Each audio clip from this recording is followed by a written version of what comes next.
gue ngelakuin hal yang sama. Maksudnya kayak kesalahan itu, misalnya kayak kemarin gue waktu itu kegocek paling gede gue tahun ini itu di wifi.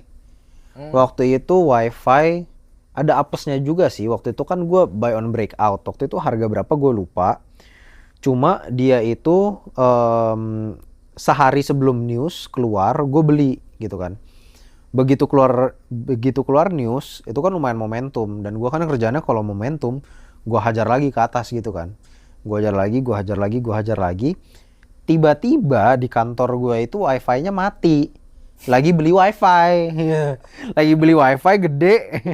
Hampir all in, tiba-tiba wifi kantor gue mati. Terus nggak ada sinyal juga gitu kan.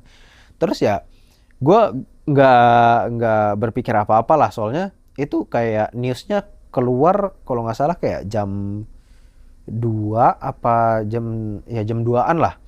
Udah gitu kayak itu udah mulai jam 3-an setengah 4. Cuma dia masih naik terus gitu. Logika gue kan kalau misalnya ini mau sell on news harusnya udah turun dari tadi dong gitu kan. Ya.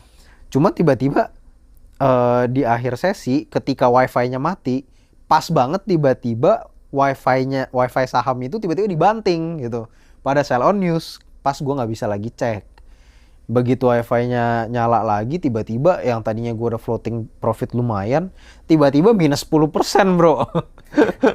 Minus 10% dalam kondisi all in gitu kan. Wah, pas gue lihat gue langsung lari ke bawah nyari sinyal, barulah gue cut loss. Dan itu gue kayaknya kayak kena berapa ya? I think hampir 1 M ada sih itu. Wow. Hampir 1 M ada. Tapi itu juga jadi pelajaran buat gue, karena sebelum gue itu karena size gue udah mulai lumayan gede ya, gue kadang-kadang jadi besar kepala gitu. Gue kalau hajar saham, gue jadi expect gue bisa nge-trigger market gitu loh. Gue kayak ngerasa Yang paling hebat gitu. Gue kayak yang paling, oh nih gue lihat nih duit gue gitu loh.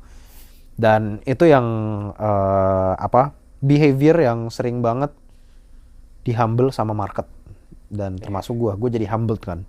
Dan setelah itu mulailah disiplin gue balik lagi gitu. Jadi memang kalau misalnya udah kayak gitu sih, menurut gue justru gue grateful gue loss gede di wifi, karena itu bikin gue napak bumi lagi gitu kan.